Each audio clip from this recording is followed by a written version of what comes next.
Alright, now what we're going to do is look how to export an image sequence out of Maya and apply a depth of field to it. So in Maya, what we have is two different problems. We got to export this two different times. One with the actual depth of field material and one with the material that's just got the checkerboards. So I'm going to show you how to, you can switch back and forth. Very easy. You just go edit, select all, and then you can right click on it. Assign as existing material blend.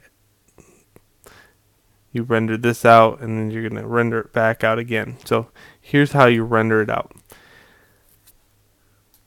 And this is a TIFF sequence, not a movie file. Very, very hard to understand why you do this.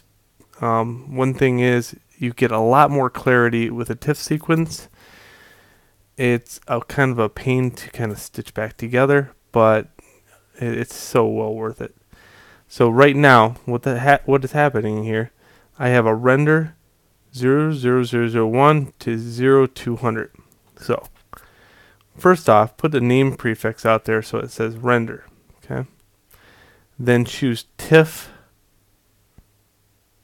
And you can use TIFF or TIFF 16. Doesn't really matter. TIFF 16 has an alpha channel to it. So that's the difference between the two. If you don't want an alpha channel, just put TIFF. You want the name period, number sign period extension. And as I'm working with this thing, as you see at the top, it changes. So if you want it just something simple, like render period 001, you can use that too, as long as it has a frame padding of 4. That's very important. Alright, you have to specify end frame to be 200. You have to specify the camera to be renderable. So to do that, I go to Window Outliner, and I choose Camera 1. Here's the Renderable tab. It's under Output Settings. Very important, you must go to the Perspective tab and turn off Renderable. Okay, and you go through here. Everything else is right. Now, depending on what resolution you want, 720 by 480. I would say 300 dots per inch, but that's just me. The one thing is, it takes a very long time to do that. And then you just close this out. Now, if you want your renders to be everywhere in the world, it'd probably be smarter to go like this. Project set. You go to the desktop.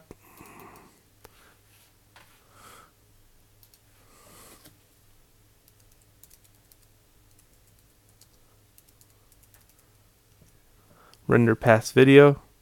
Set that. And you save the scene as, oops.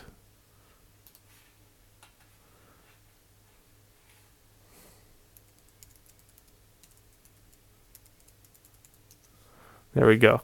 So in your render settings now, you'll see that it's rendering out to this folder. That way it doesn't go into some weird folder on your hard drive.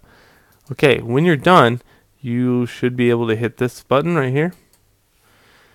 And here is the render queue.